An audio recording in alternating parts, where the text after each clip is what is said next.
नमस्कार, स्वागत है आपका। आप देख रहे हैं निर्जला एकादशी स्पेशल कालचक्र।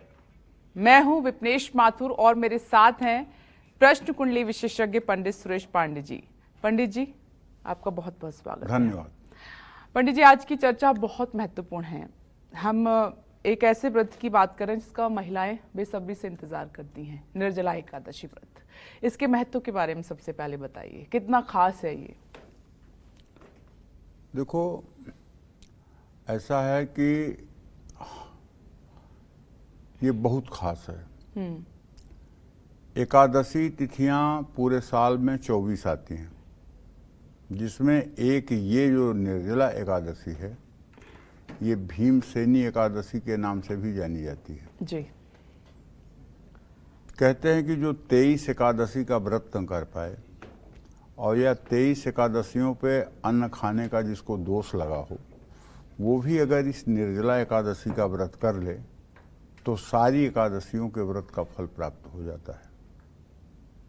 इस एकादशी में एक तो ज्येष्ठ का महीना, ऊपर से शुक्ल पक्ष, ऊपर से मानसून का तपता हुआ सूरज, और उसमें 24 घंटे बिना पानी पिए व्रत करना है। सोच लो कितना कठिन और कितना असंभव है। बहुत कठिन है। ये बिना भगवत कृपा के ये व्रत नहीं रखा जा सकता। जिसके ऊपर भगवान की कृपा होगी, जिसके ऊपर भगवान छतरी लगा करके छाया करेगा, वही ये व्रत कर सकता है। ये सभी लोगों के लिए व्रत असाध्य है। जो लोग इस व्रत को कर लेते हैं, सचमुच में ऐसे लोगों को देखने से दूसरों के पाप कट जाते हैं और दूसरों का पुण्य उदय हो जाता है जी। बहुत बड़ा व्रत है। इसका क्या वेदव्यास ने भीमसेन को बताया था इस व्रत के बारे में, और तब से ये निर्जला एकादशी का व्रत जो है वो सनातन धर्म की मान्यता में है।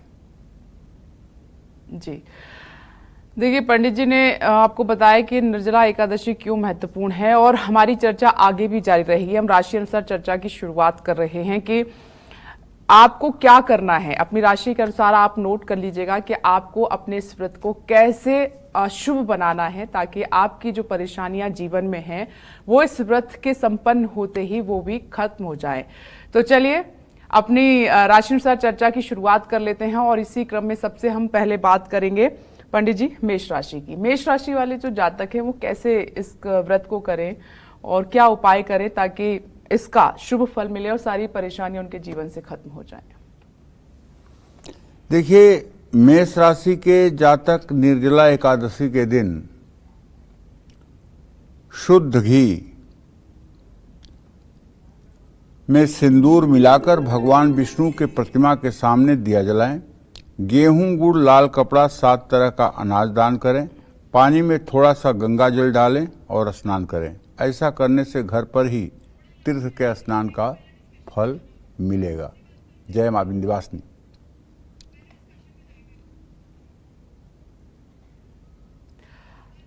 तो देखिए, निर्जला एकादशी का महत्व पंडित जी आपको बता रहे हैं, क्योंकि बेसब्री से इसका इंतजार रहता है, जैसा कि हम कह रहे थे। लेकिन पंडित जी कह रहे हैं अगर बाकी एकादशियों का व्रत आप नहीं कर पाते हैं तो आप निर्जला एकादशी का व्रत करते हैं तो सारी जो एकादशियां हैं उसका सारा फल इसी व्रत के साथ आपको मिल जाता है।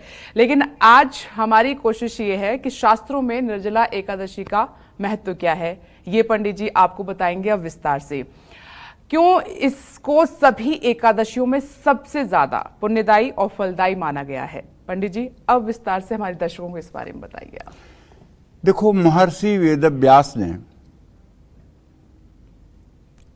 द्वापर युग में भीम को बताया था कि एकादशी का ये उपवास निर्जला रहकर करना होता है।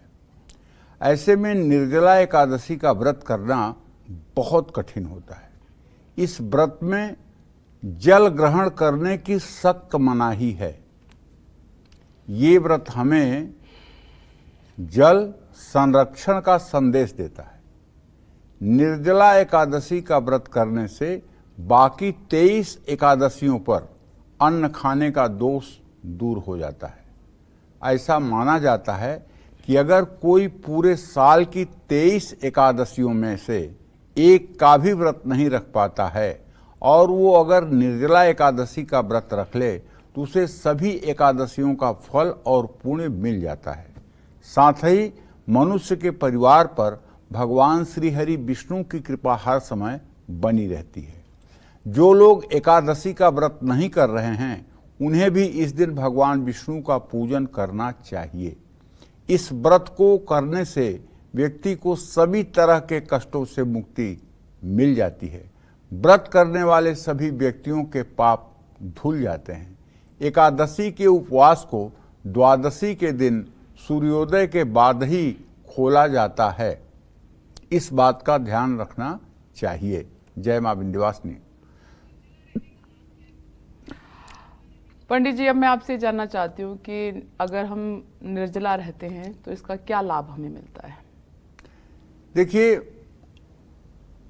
निर्जला एकादशी के लाभ की बात आप करोगे तो देखो, भागवतिक दृष्टि से तो इसका ये जवाब है कि आवागमन के चक्कर से मुक्ति मिलती है, श्री हरि विष्णु की भक्ति मिलती है और काम, क्रोध, मोह, लोभ, मद, मत्सर, ये जो 6 गुंडे हमारे शरीर पर कब्जा करके बैठे हुए हैं, इनको भगाने में मदद मिलती है। काम, क्रोध, मोह, लोभ, मद, मत्सर, ये 6 जो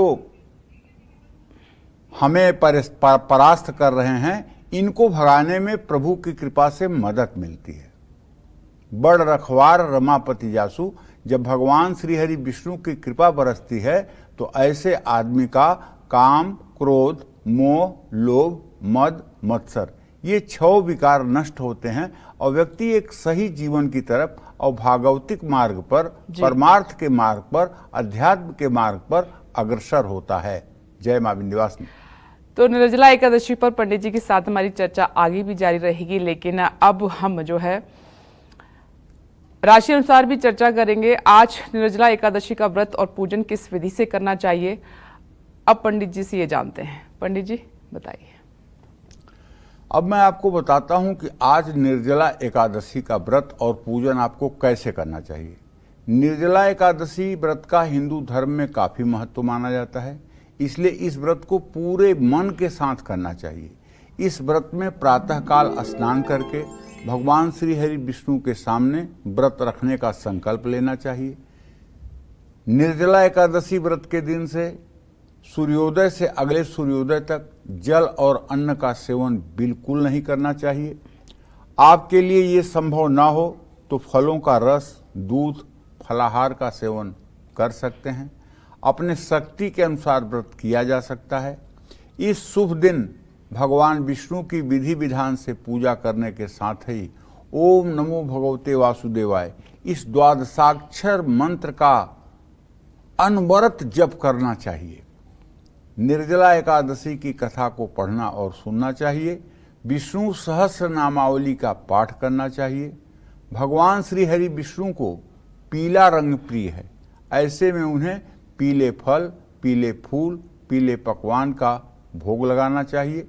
भगवान श्री हरि विष्णु की पूजा करते समय उन्हें लाल फूलों की माला चढ़ानी चाहिए। धूप, दीप, नैवेद्य, फल अर्पित करके उनकी आरती करनी चाहिए। तुलसी के पौधे और पीपल के पेड़ की पूजा करनी चाहिए।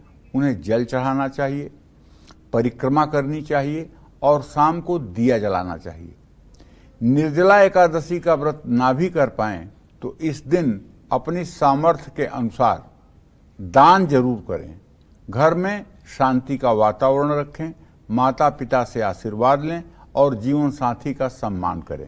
द्वादशी वाले दिन सूर्योदय के बाद जरूरतमंद लोगों को भोजन कराएं और अपनी क्षमता अनुसार उनको कुछ दान दक्षिणा भी करें। जय मां विंध्यवासिनी। हम वृषभ राशि की बात करेंगे, लेकिन इस वक्त हमारे साथ जालंधर से अश्विनी जी कालचक्र दर्शक जुड़ गए हैं फोन लाइन पर। स्वागत है आपका, अपना प्रश्न पंडित जी से कीजिए। हेलो। हाँ बोलिए। जय श्री राम पंडित जी। जय श्री राम। मेरे दो सवाल है। मेरी बेटी का जन्म तारीख है 19 जुलाई 2002। इसका टाइम है रात का 1 बजे और जन्म स्थान है जालंधर इसका भविष्य कैसा होएगा? चलिए, आपके बेटी का भविष्य तो बहुत अच्छा है, आप बिल्कुल निश्चिंत रहिए। आपके पुत्री भाव का स्वामी सूर्य, उससे द्वितीय सप्तम भाव के स्वामी जो है शनि और बुध हैं, दोनों का इत्तेसाल हो रहा है। लेकिन अभी ये 22 साल की हुई है, 25वें साल से इसका भाग्योदय होगा। अभी भाग्योदय में 3 साल की देर है, 3 साल के बाद इसका भाग्योदय होगा और पूरा जीवन इसका अच्छा रहेगा। अभी वर्तमान बहुत अच्छा नहीं कहा जा सकता है, लेकिन भविष्य आने वाला समय 25वें वर्ष के बाद बहुत अच्छा समय रहेगा। आइए वृषभ राशि की बात कर लेते हैं। वृषभ राशि वालों को निर्जला एकादशी का महापुण्य पाने के लिए आज कौन से उपाय करने चाहिए, आइए जानते हैं।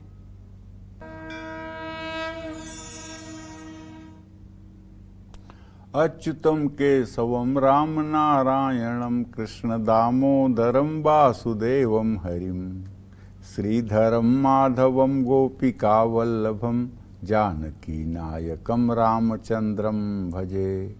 अच्युतम केशवम सत्यभामाधवम माधवम श्रीधरम राधिकाराधितम इंदिरा मंदिरम चेतसा सुंदरम देवकी नंदनम नंदजम संदधे।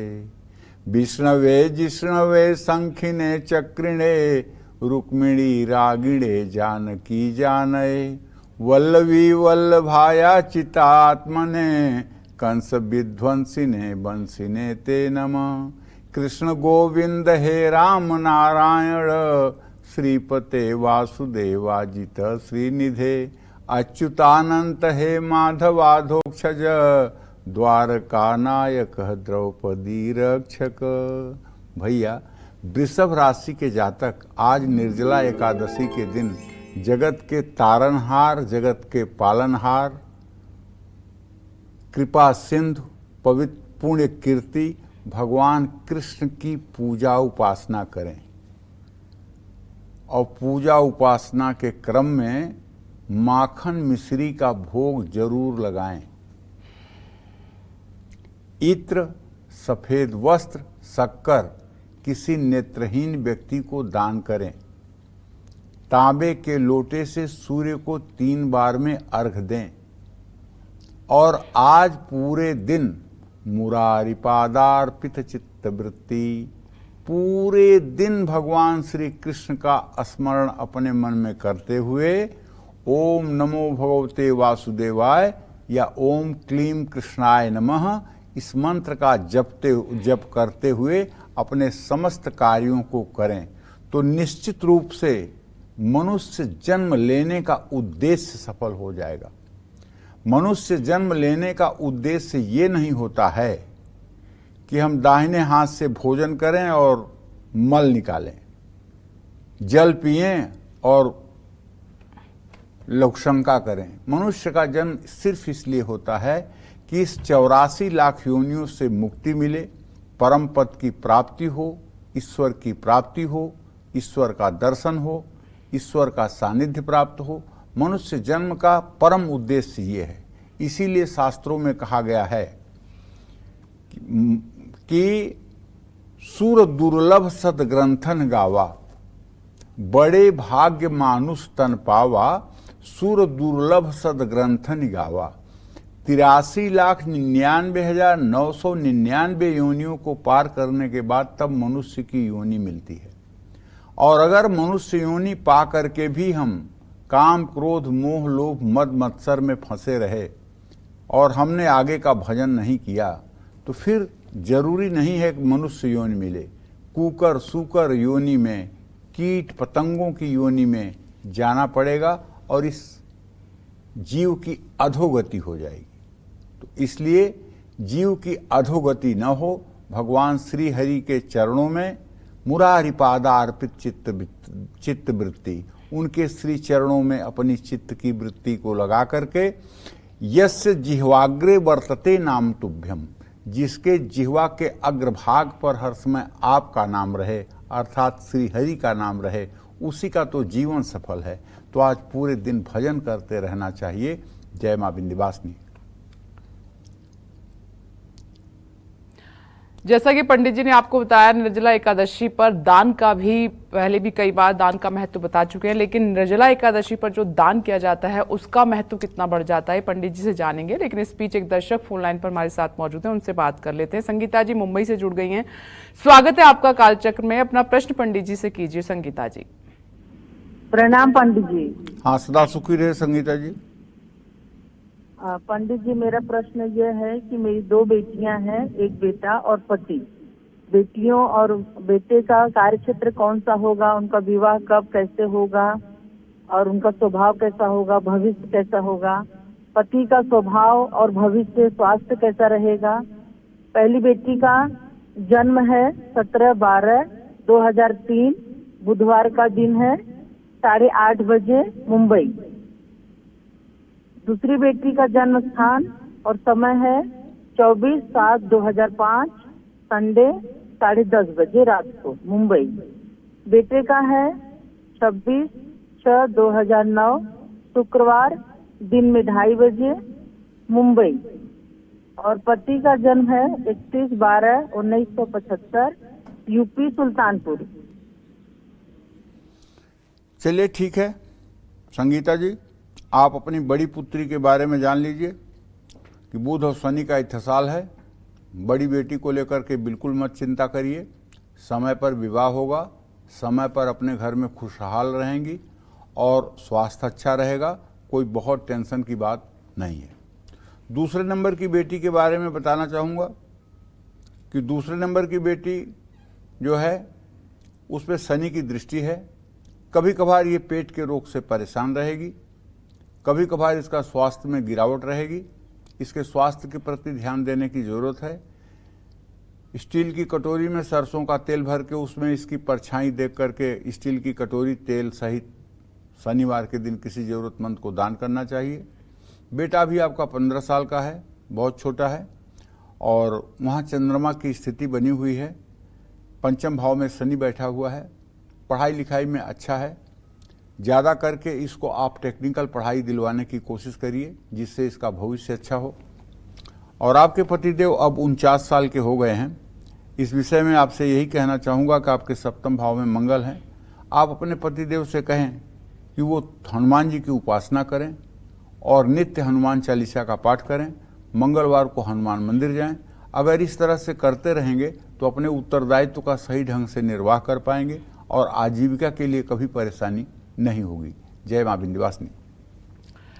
और आइए अपनी चर्चा को आगे बढ़ाते हैं। निर्जला एकादशी पर दान का विशेष महत्व माना गया है। इस दिन दिया गया दान महादान कहलाता है। तो आइए पंडित जी से जानते हैं। पंडित जी, तो आज किन चीजों का हम दान करें? देखिए, निर्जला एकादशी के दिन अन्न, वस्त्र, गाय, जल, शक्कर, सैया, सुंदर आसन, पंखा, छाता, ये सब चीज़ें आप दान कर सकते हैं। किसी ज़रूरतमंद को भोजन, वस्त्र, फल दान करने से भगवान श्री हरि विष्णु की दया दृष्टि हमेशा बनी रहेगी। नमक का दान करने से बुरा समय दूर हो जाता है, घर में भोजन की कमी नहीं होती है। निर्जला एकादशी पर तिल का दान करने से शक्ति मिलती है। आप किसी लंबी बीमारी से जूझ रहे हैं तो इससे भी आपको फायदा मिलेगा। वहीं मृत्यु का भय भी दूर हो जाता है। पुराने कपड़े का दान करने से आपको लंबी आयु मिलेगी। इसके साथ ही आपको रोगों से भी मुक्ति मिलेगी। अनाज का दान करने से आपके घर में कभी भी अन्न की कमी नहीं होगी। इस दिन विशेष रूप से जल का दान करना सबसे श्रेष्ठ माना गया है। मीठे जल का वितरण करना सर्वाधिक पुण्यकारी है। सार्वजनिक स्थल पर मटकी दान करें, प्यासों को पानी पिलाएं, संभव हो सके तो किसी गौशाला में धन का दान करें। जय मां विंध्यवासिनी। कालचक्र दर्शक हर्षा जी वडोदरा से इस वक्त हमारे साथ मौजूद हैं। स्वागत है आपका। अपना सवाल पंडित जी से पूछिए। प्रणाम पंडित जी। हाँ, सदा सुखी रहिए। पंडित जी, मेरे 2 प्रश्न हैं। पंडित जी, हमारी अभी आर्थिक परिस्थिति बहुत कमजोर हो गई है, इसलिए हम अपना मकान बेचना चाहते हैं कर्जा चुकाने के लिए। तो क्या अच्छे भाव में हमारा मकान बिकेगा? और दूसरा, मेरी बड़ी बेटी की तबीयत अभी ठीक नहीं रहती है। उसका जन्म 2 जुलाई 2002 का, नाम मालविका है। देखिए, पहले प्रश्न का उत्तर तो ये है कि आपके भवन भाव का स्वामी व्यय भाव में है, इसका मतलब मकान तो आपका जरूर बिक जाएगा। और ठीक ठीक पैसा मिलेगा, न बहुत अच्छा न बहुत खराब, ठीक ठीक पैसा मिलेगा, लेकिन आप कर्ज मुक्त हो जाएंगे। फिर से नया मकान आपका हो जाए, इसके लिए आपको विश्वकर्मा जी का एक चित्र ले आकर अपने घर में नित्य उनकी पूजा करनी चाहिए और विश्वकर्मा जी के चित्र के सामने नित्य प्रातः सायं घी का दिया जलाना चाहिए। इससे पुनः आपके मकान का योग बनेगा और पुनः भविष्य में आप ऋण भार में नहीं आएंगे। जो आपने मालविका के बारे में प्रश्न पूछा है, तो उसके बारे में हर्षा जी जान लीजिए कि शनि की स्थिति मालविका के जन्म स्थान में बन रही है, जिसके कारण ये कहा जा सकता है कि मालविका की सेहत बहुत अच्छी नहीं रहती है। मालविका को खाने पीने में तेल घी वाली चीज़ें नहीं खानी चाहिए। भोजन ऐसा करना चाहिए जो डाइजेस्टिव हो, और हो सके तो सप्ताह में एक दिन सोमवार का व्रत भी करना चाहिए और भगवान शिव की पूजा उपासना भी करनी चाहिए। इससे इनका भविष्य अच्छा हो जाएगा। जय मां विंध्यवासिनी। निर्जला एकादशी का महाफल पाने के लिए आज मिथुन राशि वालों को कौन से उपाय और दान करने चाहिए, आइए जानते हैं।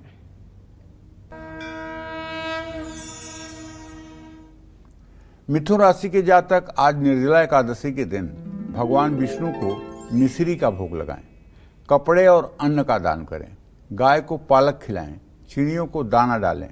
और मिथुन राशि के जातकों को चाहिए कि आज पूरे दिन आपको भगवान श्री हरि विष्णु की पूजा उपासना करनी चाहिए, राम दरबार की पूजा उपासना करनी चाहिए और हो सके तो राम रक्षा स्तोत्र का भी पाठ करना चाहिए। जय मां विंध्यवासिनी। और इस वक्त जींद हरियाणा से चंद्रकला जी इस वक्त जुड़ गई हैं हमारे साथ अपने सवाल के साथ। स्वागत है आपका, अपना प्रश्न पंडित जी से पूछिए। चलिए, संपर्क उनसे नहीं हो पा रहा है, लेकिन नेक्स्ट कॉलर हमारे साथ मौजूद हैं दिल्ली से बबली जी। स्वागत है आपका, सवाल कीजिए पंडित जी से अपना। नमस्कार पंडित जी। हाँ, सदा सुखी रहिए। मेरा नाम बबली है, मैं दिल्ली से बोल रही हूँ। पंडित जी, मेरे दो प्रश्न हैं। मेरे बेटे का बर्थ 22 मई 1999, समय 11:14 सुबह शिमला का है। पंडित जी, वो नौकरी के लिए बहुत तैयारी कर रहा है, उसकी जॉब कब तक लगेगी? और मेरी बेटी का जन्म 28 अगस्त 91 है, दिल्ली का जन्म, सुबह 10:10 का। पंडित जी, उसकी शादी को 2.5 साल हो गए, अब इसकी संतान प्राप्ति का योग कब तक होगा? देखिए, बेटे के नौकरी का जहां तक प्रश्न है, तो मुझे लगता है कि अब ज्यादा विलंब की स्थिति नहीं है। इस साल दिवाली के पहले पहले तक आपका बेटा रोजगार परक होने की पूरी संभावना बनी हुई है। बेटी के संतान के बारे में जो प्रश्न है, तो उसके बारे में आपको बता दूं कि अभी इन्हें संतान प्राप्ति में विलंब बना हुआ है। मंगल मणु योग कारक है, इसलिए आपकी बेटी को चाहिए कि अगर ये संतान प्राप्ति चाहती हैं तो मंगलवार के दिन व्रत करें या इनके पतिदेव मंगलवार का व्रत करें और हर मंगलवार को गाय को गुड़ और रोटी खिलाएं। ऐसा उपाय करने पर शीघ्र ही इन्हें संतान प्राप्ति का योग बन जाएगा। जय मां विंध्यवासिनी। आज निर्जला एकादशी पर कर्क राशि वाले विष्णु भगवान को क्या भोग लगाएं और किन चीजों का दान करें, जानते हैं।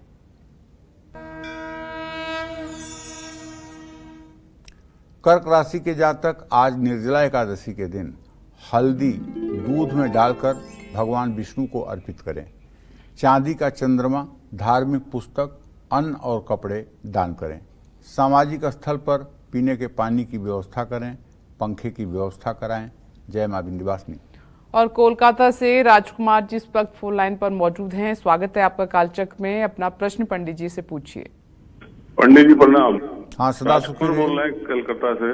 बोलिए। बेटी के बारे में जानना था। मेरे बेटी का डेट ऑफ बर्थ है 29 जुलाई 2000, दोपहर 1:41 नोएडा में जी। इसका भविष्य के बारे में बताइए। इस नौकरी के लिए बहुत प्रयास कर रही है, इसको हमेशा फोर्स में जाना है, उसके लिए तैयारी कर रही है, उसके लिए जाना है। और इसकी शादी ब्याह कब होगा और क्या ये काल सर्प दोष है इसके ऊपर क्या? देखिए, पहले प्रश्न का उत्तर है कि नौकरी में जाना है तो सूर्य और बृहस्पति का इत्तिसाल नहीं हो रहा है। द्वितीय द्वादश की स्थिति है, अप्रैल 2024 है, अप्रैल 2025 तक अभी किसी नौकरी का कोई योग बनता हुआ नहीं दिखाई दे रहा है। उसके बाद संयोग बन जाए तो हम नहीं कह सकते, लेकिन नौकरी का बहुत अच्छा और सरकारी नौकरी का योग बनता हुआ नहीं दिखाई दे रहा है। इसमें उदास होने की ज़रूरत नहीं है, बल्कि दूसरे ऑप्शन पर भी इसे विचार करना चाहिए। और दूसरा प्रश्न जो आपका है, दूसरा प्रश्न क्या था? शादी, विवाह के लिए। तो उसके बारे में ये बता दें कि विवाह में भी अभी विलंब की स्थिति बनी हुई है। विवाह में भी मुझे लगता है कि सन 2025 नवंबर के बाद योग बनने शुरू होंगे, जो 2027 के फरवरी तक बनेंगे। उसी समय विवाह का योग बनेगा। जय मां विंध्यवासिनी।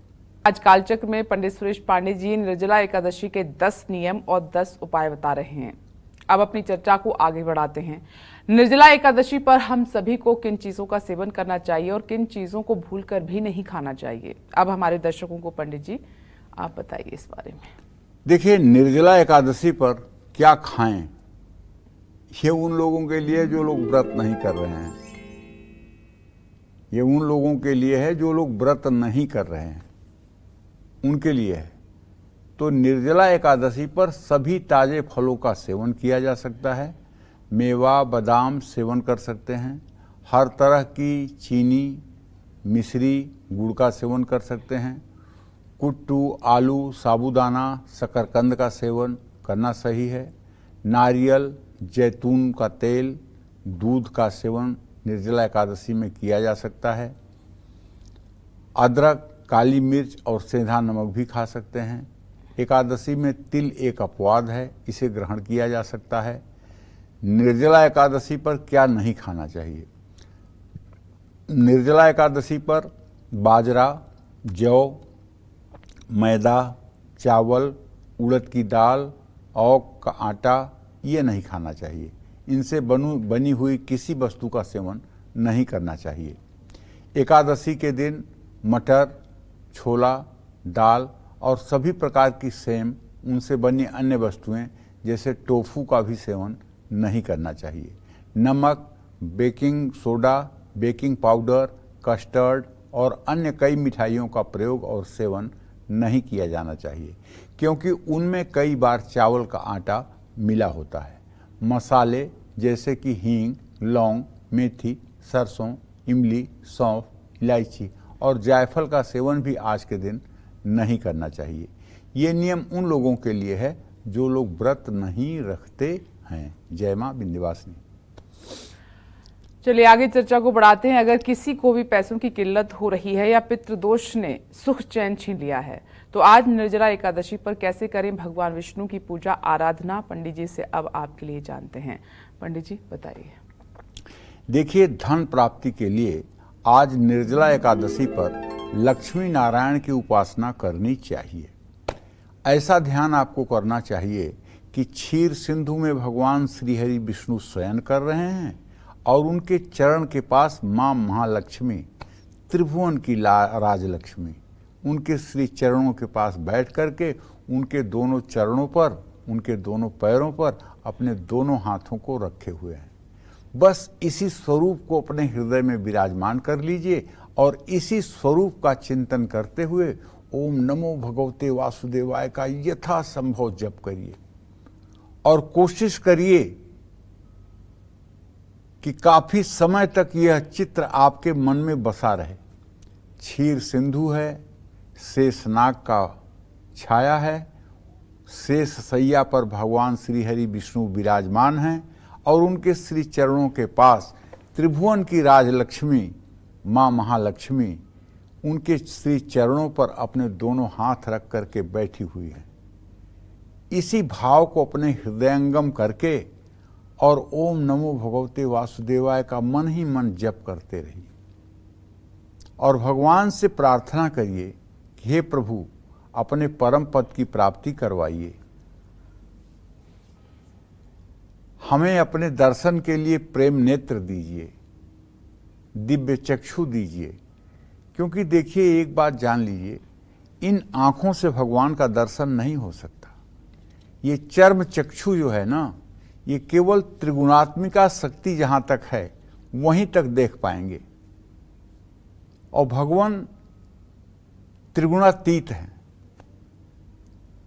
सतोगुण, रजोगुण, तमोगुण, तीनों गुणों की सृष्टियों से परे हैं। उन्हें देखने के लिए प्रेम नेत्र, जिसे दिव्य चक्षु कहते हैं, उसकी आवश्यकता है।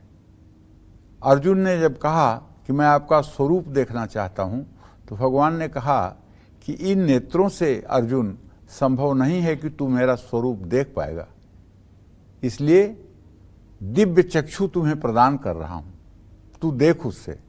और अर्जुन को प्रभु ने दिव्य चक्षु प्रदान किया, और जब दिव्य चक्षु प्रदान किया तो अर्जुन ने भगवान श्री हरि का, भगवान श्री कृष्ण का विराट रूप देखा, और उस विराट रूप में संपूर्ण ब्रह्मांड देखा। जिन कौरवों से ये युद्ध कर रहे थे, उन कौरवों को मरा हुआ देखा। नदियां, समुद्र, सब कुछ उनको भगवान श्री हरि विष्णु के विराट स्वरूप में दिखाई दिया।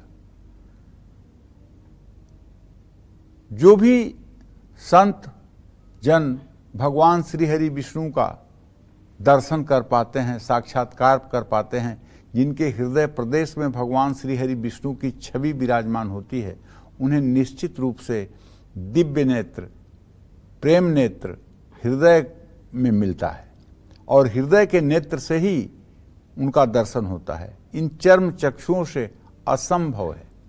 न प्रभु को ज्ञान के द्वारा जाना जा सकता है, न तपस्या के द्वारा जाना जा सकता है, और न बहुत बुद्धि के द्वारा जाना जा सकता है।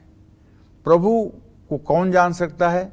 जानय सोई जेहू देहि जनाई, और जानत तुम्हें तुम्हें हो जाई। जिसको वो अपने को जनाना चाहेंगे वही उनको जान सकता है। अन्यथा दिव्य भागवत में लिखा हुआ है कि चारों वेद, 6 शास्त्र, 18 महापुराण ये भगवत प्राप्ति में भगवत प्राप्ति के लिए नहीं है, बल्कि चारों वेद, 6 शास्त्र, 18 पुराण, इनका अध्ययन, मनन, चिंतन करने पर क्या होता है? चित्त की वृत्तियों का निरोध होता है। चित्त की वृत्तियों का निरोध होता है। चित्त की वृत्तियां काम, क्रोध, मोह, लोभ से हट करके ईश्वरी मार्ग पर चलने के लिए प्रेरित होती हैं, और उसके बाद जब श्री हरि की कृपा होती है तो अपना दर्शन स्वयं से देते हैं। जानय सोई जेहु देहि जनाई, और जानत तुम्हें तुम्हें होई जाई।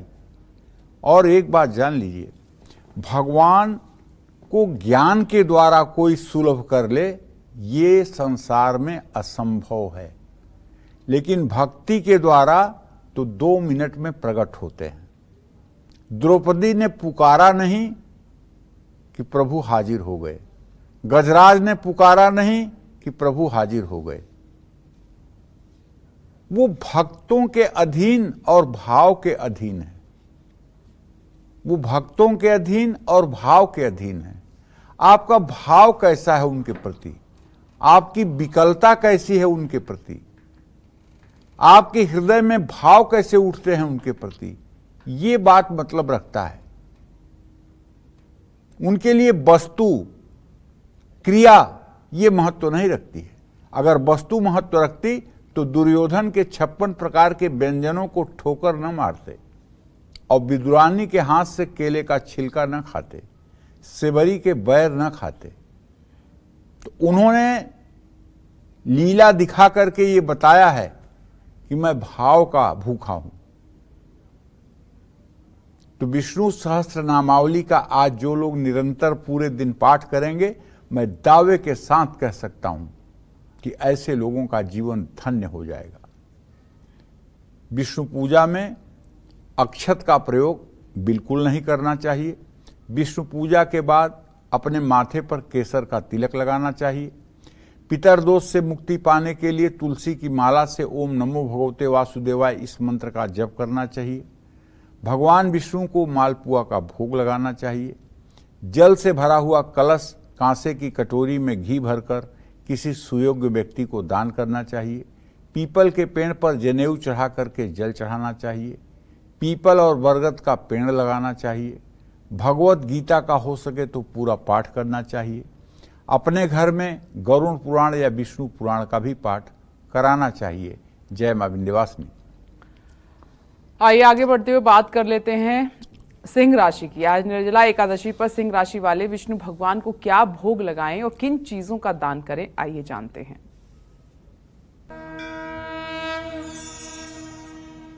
देखिए, सिंह राशि के जातकों को कहना चाहूंगा कि आज निर्जला एकादशी के दिन भगवान श्री हरि विष्णु की विधिवत पूजा करिए।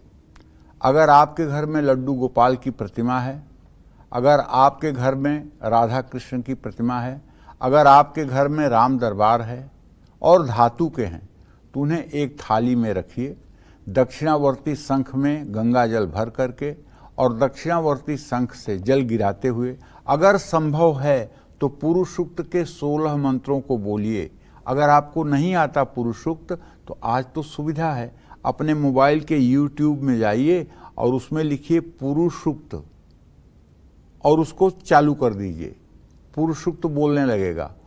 ओम सहस्रशीर्षः पुरुषः सहस्राक्ष सहस्रपात् सह भूमि ग्वं सर्वतः स्मृत्वा ततिष्ठ दशांगुलम् पुरुषः य वेद सर्व यद्भूतं यच्च भाव्यम उतामृत शेषानो यदनेन्नातिरोहति। इस तरह से आपके मोबाइल से पुरुष सूक्त चलता रहे और आप दक्षिणावर्ती शंख में पहले जल से, फिर गाय के दूध से, फिर गन्ने के रस से, फिर शहद से, फिर दही से, फिर पिघले हुए घी से भगवान का अभिषेक करें और फिर शुद्ध जल से उनको अच्छे से अभिषेक करके साफ स्वच्छ कपड़े से प्रतिमा को पोंछ करके उन्हें सिंहासन पर विराजमान करें और भगवान श्री हरि विष्णु को, भगवान कृष्ण को, भगवान राम को पीतांबर धारण करवाएं।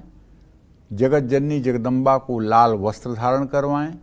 लक्ष्मण जी को लाल वस्त्र धारण करवाएं या पीले वस्त्र धारण करवाएं। अगर भगवान कृष्ण हैं तो उन्हें पीतांबर धारण करवाएं। राधा रानी साथ में हैं तो उन्हें नीला वस्त्र भी धारण करा सकते हैं। इस तरह से सम्यक मनोनुकूल पूजा करते हुए तांबे का बर्तन, गुड़, गेहूं, ये सब चीज़ किसी ज़रूरतमंद को दान करें और किसी धर्म स्थान में पंखा लगवाएं। जीवन में सुख समृद्धि बढ़ेगी। जय मां विंध्यवासिनी। और जिन लोगों की शादी में देरी हो रही है उन लोगों को आज के दिन कौन से खास उपाय करने चाहिए जिससे शादी का योग जल्दी बन जाए? तो पंडित जी वो कौन सा उपाय कर सकते हैं ताकि अगर विवाह में देरी हो रही है तो जल्दी शादी हो जाए? देखिए, जल्दी शादी के लिए विष्णु प्रतिमा को पीले रंग के कपड़े से सजाइए। अगर आपके घर में लड्डू गोपाल हैं तो आज उनका श्रृंगार आप पीले रंग के वस्त्रों से जरूर करिए। पश्चिम दिशा की ओर मुंह करके भगवान विष्णु को गोपी चंदन अर्पित करिए। लड़कियां अपनी जल्दी शादी के लिए एकादशी या गुरुवार के दिन लक्ष्मी नारायण मंदिर में भगवान विष्णु को कलगी चढ़ाएं। ओम लक्ष्मी नारायणाय नमः मंत्र का जप करें। घर में तुलसी का पौधा जरूर लगाएं और उसका पूरा ध्यान रखें। जय मां विंध्यवासिनी। गाजियाबाद से सुदेशी इस वक्त हमारे साथ जुड़ गई हैं। स्वागत है आपका कालचक्र में। अपना प्रश्न पंडित जी से पूछिए। हाँ जी, प्रणाम पंडित जी। हाँ, सदा सुखी रहिए। हाँ जी पंडित जी, मैं गाजियाबाद से सुदेश बोल रही हूँ। मैं अपने बच्चों के बारे में पूछना चाहती हूँ। पंडित जी, बड़े बेटे का नाम है अभिषेक वशिष्ठ। उसकी डेट ऑफ बर्थ है 25 जुलाई 1998। टाइम है 6:25 सुबह के। स्थान है हिमाचल प्रदेश। पंडित जी, बहुत ज्यादा गुस्सा करता है। ये हर बात, छोटी छोटी बात पे गुस्से हो जाता है। और पंडित जी, डेट ऑफ बर्थ है 14 अगस्त 2003। टाइम है 11:15 सुबह के। गाजियाबाद का इसका जन्म। देखो, बड़े बेटे को मोती की अंगूठी पहना दो।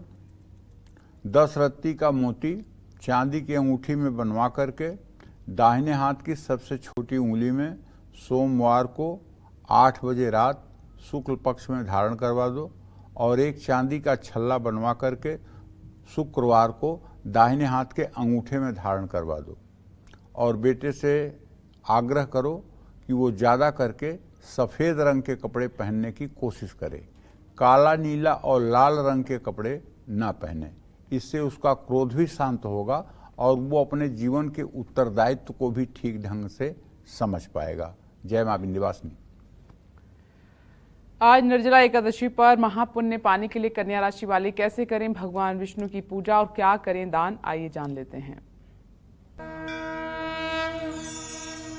देखिए, जैसे मैंने कन्या राशि के सिंह राशि के जातकों को बताया कि कैसे कैसे आप भगवान विष्णु की पूजा करेंगे, उसी तरह से कन्या राशि के जातकों को भी भगवान श्री हरि विष्णु के विग्रह की पूजा करनी चाहिए। खूब विधि विधान से पूजा करनी चाहिए और मैं तो कहूँगा कुछ देर मानसिक पूजा भी करनी चाहिए। कैसे करेंगे मानसिक पूजा? जैसे आप जहाँ बैठे हैं वहाँ कल्पना करिए कि एक सोने का दिव्य सिंहासन है, एकदम सूर्य की तरह चमकता हुआ दिव्य सिंहासन है और उस सिंहासन पर दाहिने तरफ श्री हरि विष्णु और बाएं तरफ महालक्ष्मी विराजमान है। उनके चरणों के नीचे एक चंदन की चौकी है जिस पे पीले रंग का ऊनी आसन बिछा हुआ है और उसी पर उन दोनों के श्री चरण रखे हुए हैं और आप दोनों चरणों पर अपने दोनों हाथों को रख करके प्रभु से स्मरण कर रहे हैं, उनका ध्यान कर रहे हैं। महालक्ष्मी के भी दोनों पैरों पर हाथ रखना है, भगवान श्री हरि विष्णु के भी, और कुछ मिनट के लिए खो जाइए इस सुख में कि आपके उनके दोनों चरणों पे आपके हाथ हैं और हाथ की भी मुद्रा उस समय ऐसे ही बना के रखिए और उसके बाद में आपको जो सुखानुभूति होगी, आपको जो शांति मिलेगी, उससे आप निहाल हो जाएंगे।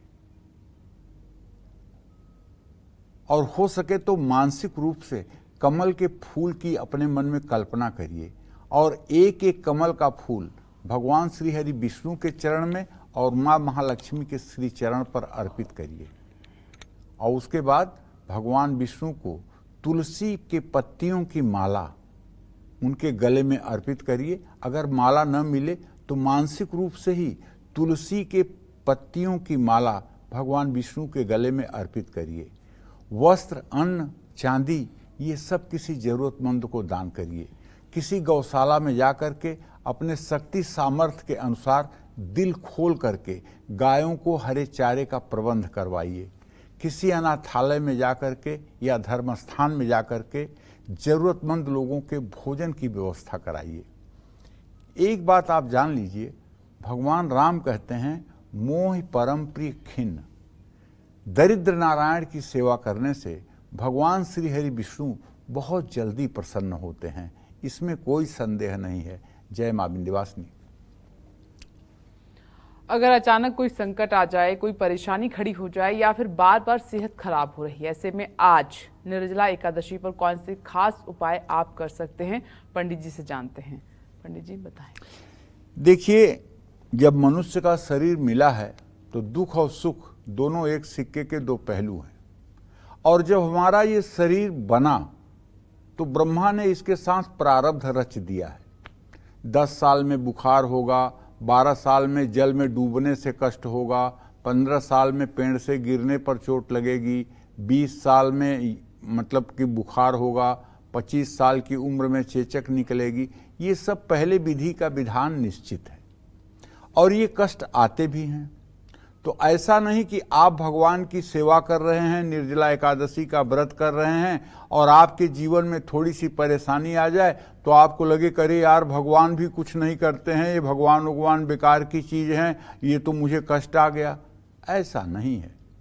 भगवान राम का राज्याभिषेक होना था, शाम तक राज्याभिषेक की तैयारी चल रही थी, लेकिन रात में 8 बजे उनके वनगमन की बात चर्चा में आ गई और सुबह वो वन को प्रस्थान कर गए।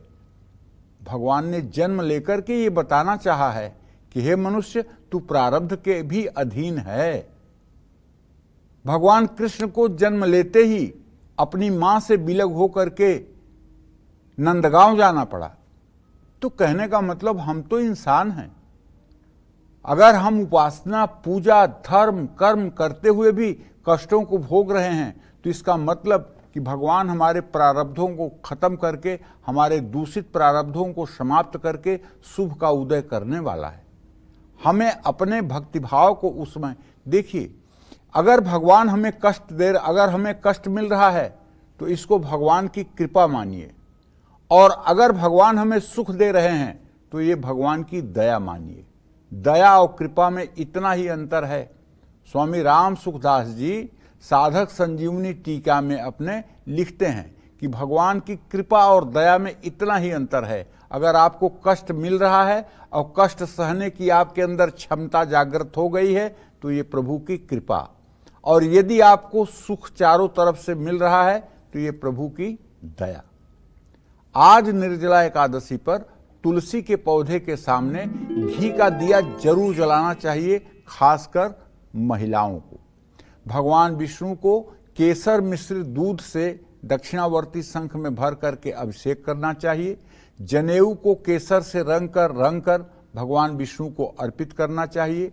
अगर बीमारी पीछा नहीं छोड़ रही है तो निर्जला एकादशी यानी आज के दिन तिल का उपटन बनाकर शरीर पर लगाना चाहिए और फिर स्नान करना चाहिए। माथे पर सफेद चंदन लगाकर भगवान विष्णु की पूजा करनी चाहिए। तुलसी के पत्तों की माला बनाकर भगवान विष्णु को अर्पित करना चाहिए।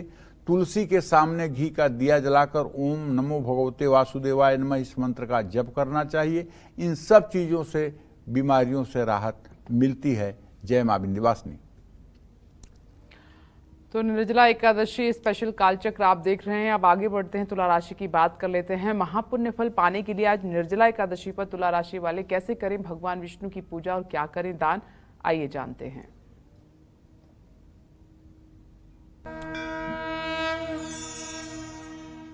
तुला राशि के जातक आज निर्जला एकादशी के दिन श्री हरि की प्रतिमा पर अगर हो सके तो मुल्तानी मिट्टी का लेप करें। उससे क्या फायदा होगा? अगर पीतल की प्रतिमा है और मुल्तानी मिट्टी से आप लेप करेंगे तो प्रतिमा एकदम चमकने लगेगी। और फिर उसके बाद दिव्य गंगा जल से उनका अभिषेक करें। चांदी, स्टील के बर्तन, अन्न, मिठाई और जल, ये सब वस्तुएं किसी जरूरतमंद व्यक्ति को दान करें। लेकिन ध्यान रखें, चाहे पूजा का क्रम कम हो जाए, चाहे आपके पास वस्तु कम हो पूजा करने के लिए, लेकिन मन तो है ना। मन से, वचन से, कर्म से आज पूरा दिन श्री हरि विष्णु को समर्पित करिए। मुरारी पादार्पित चित्तवृत्ति, हर समय आपकी चित्तवृत्ति भगवान के श्री चरणों में लगी रहे। कामी नारी पियारी जिम, लोभी प्रिय जिम दाम, तिम रघुनाथ निरंतर प्रिय लागहि मोहिराम। निरंतर अनवरत आपको प्रभु का चिंतन मन में बना रहे, अगर ऐसा सौभाग्य प्राप्त होता है तो विश्वास करिए जन्म लेना सार्थक हो जाएगा, इसमें कोई संदेह नहीं है। जय मां विंध्यवासिनी। चलिए अब बात कर लेते हैं वृश्चिक राशि की। आज निर्जला एकादशी पर वृश्चिक राशि वालों को भगवान विष्णु को किस चीज का भोग लगाना चाहिए और जरूरतमंदों को क्या दान आपको करना है, जान लेते हैं।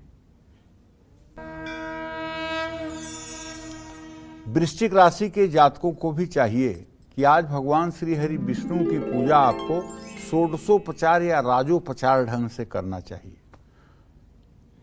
आवाहन, आसन, पाद्य, अर्घ, आचमनी, स्नान, वस्त्र, उपवस्त्र, गंध, अक्षत, पुष्प, धूप, दीप, नैवेद्य, तांबूल, पुंगीफल, कर आरती, निराजन, मंत्र पुष्पांजलि, प्रदक्षिणा, ये सारे क्रम आज आपको करने चाहिए। और आज एकादशी के दिन दही में मिश्री मिलाकर भगवान श्री हरि विष्णु को नैवेद्य के रूप में समर्पित करना चाहिए। गेहूं और गुड़ का दान किसी जरूरतमंद को करना चाहिए। जय मां विंध्यवासिनी। चलिए अब बात कर लेते हैं धनु राशि वालों की। आज निर्जला एकादशी पर धनु राशि वालों को भगवान विष्णु को किस चीज का भोग लगाना चाहिए और जरूरतमंदों को क्या दान करना चाहिए, आइए जानते हैं।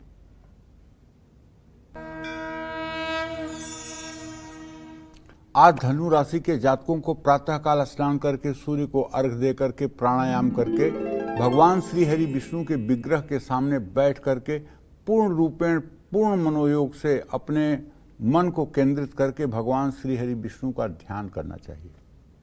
और जितना भी उपचार आपसे बन सकता है उतने ज़्यादा से ज़्यादा उपचार से आपको पूजा करनी चाहिए। और भगवान विष्णु को भीगी हुई चने की दाल का भोग भी लगाना चाहिए।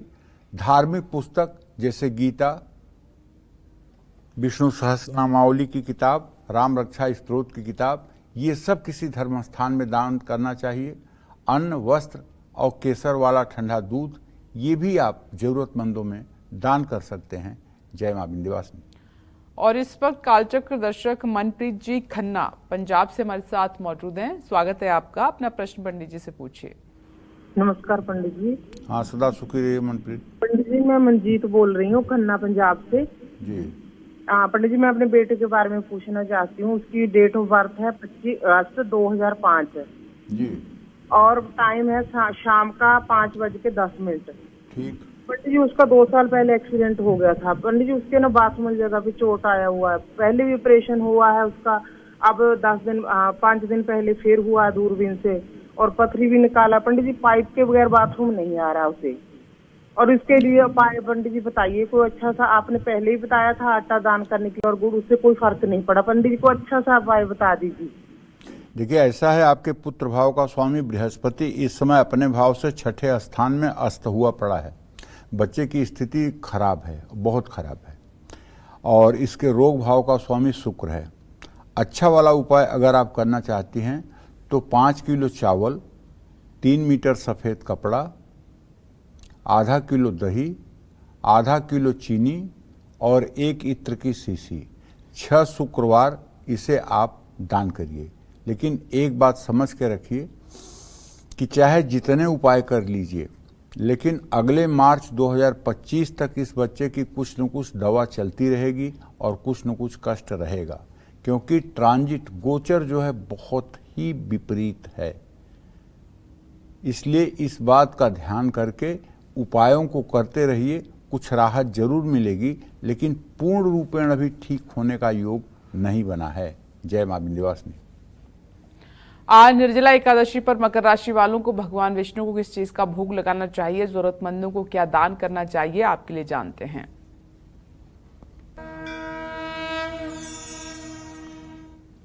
मकर राशि के जातकों को बताना चाहूंगा कि आज परम पवित्र निर्जला एकादशी का दिन है। आज आपको भगवान श्री हरि विष्णु को विधिवत पूजन करने के बाद पीला पत्ता पान का लेकर के और उसका बीड़ा बना करके उसे लौंग इलायची के साथ पीतल की या सोने की प्लेट में रख करके भगवान विष्णु के सामने समर्पित करनी चाहिए। स्टील की बाल्टी, अन्न, मिठाई, जल और छतरी का दान किसी जरूरतमंद को करना चाहिए। आज के दिन छायादार पौधे लगाना चाहिए, इससे बहुत लाभ मिलेगा। जय मां विंध्यवासिनी। और इसी क्रम में अब बारी है कुंभ राशि की। आज निर्जला एकादशी पर इन्हें कौन से खास उपाय करने चाहिए, भगवान विष्णु की कैसे करें आप उपासना, जानते हैं।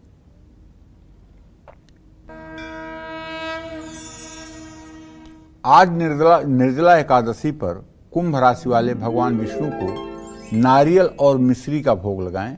जरूरतमंद लोगों को अन्न दान करें। जल से भरा मटका, कूलर, फ्रिज, वाटर कूलर या एम्बुलेंस वैन असहाय लोगों की मदद के लिए दें। जय मां विंध्यवासिनी। और अब मीन राशि की बात कर लेते हैं। महापुण्य पाने के लिए मीन राशि वालों को आज निर्जला एकादशी पर कौन से उपाय जरूर करने चाहिए, जानते हैं।